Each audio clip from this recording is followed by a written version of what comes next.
Hi guys, happy Friday, and this is a pretty cool Friday indeed because Revenge of the Sith is back in theaters this week for its 20th anniversary. Now, this isn't the exact date it came out, but it's close enough.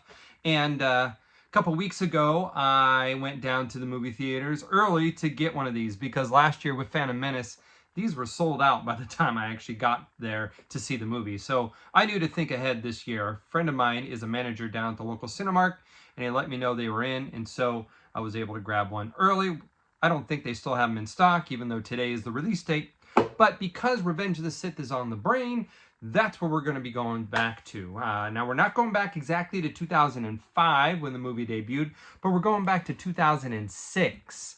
And because it is still Mustafar and Revenge of the Sith related. And today we are looking at the Titanium Darth Vader. Now this is the exclusive Mustafar Armor. Of course, that was Target exclusive. Now this, though, is a more less known variant because many people who went to Target in 2006 to pick up this figure ended up getting this figure. And at first glance, you might be saying, well, what's the difference? Well, we know that this Target exclusive figure was different from the original, which came out when Revenge of the Sith was in theaters. That would be this guy. This was the original 2005 release. This is just a Vader, and you'll notice the bases are, the 2006 version is color-coded. Also, this figure is just kind of normal armor Vader colored. This one has the red highlights, what they refer to as Mustafar armor. Now, this is where it gets confusing. In 2005, when they released the Titanium series, which was technically part of Micro Machines and Galoob back then, when they released these figures, this figure I should say, they also released a pewter looking version. So they had kind of this variant to each of the main releases. And that one can be found here. Oh, almost dropped it. It's been dropped before. Look at the top, it's dented. But you can notice it even says limited edition vintage finish. So it's got more of a pewtery looking deco than the original. Okay, so this was 2005. When they decided to pick up the Target exclusive, here is the Target version where they gave him red highlights to the normal look of his armor with the red deco in the base. They then did a red pewter-ish looking version. So most people don't know that this one exists. So there is actually two different Target exclusives. This is the guy we're opening today because it is listed as Mustafar Deco. Now, I was all about these because, well, most people think they're statues, but once we'll show you, once we get it open, you'll see that it actually does have articulation to these. Yeah, I went pretty crazy with these when they came out. Well, not crazy. I mean, I went complete on them.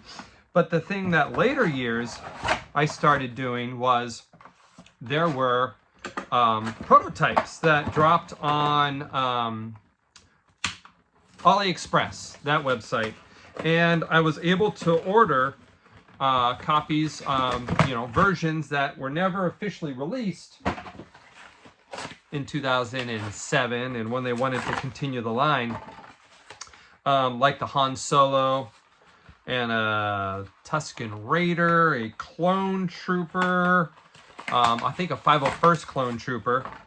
What were some of the others? Now, I was able to get 4 or 5 of them. All right, so after destroying the inner package, we're able to get this guy out. Now, at first glance, this is what you get, right? Once you take them off, it's got the Titanium Diecast series logo on the back.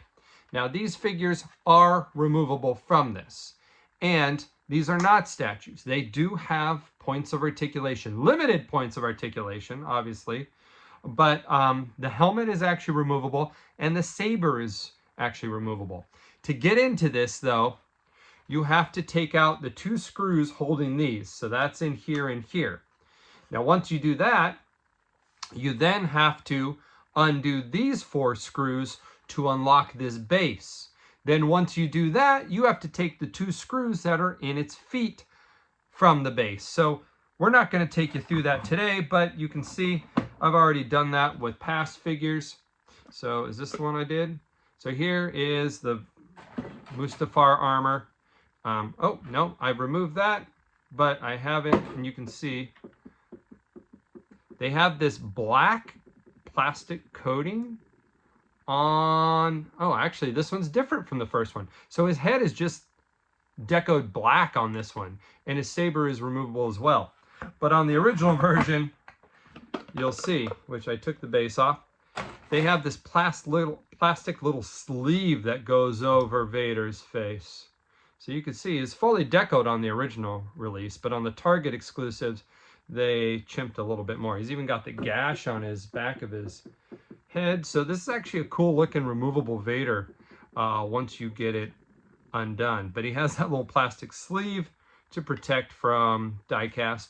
And you can see he's got swivel here in the forearm, and he's got deco in the arm. So now this one I have actually loosened. So once you loosen the screws underneath, you now have it on this plate, and then you can remove it from that plate with these here. So you can get this back down to a normal 3 3/4 figure, but it just takes a little time.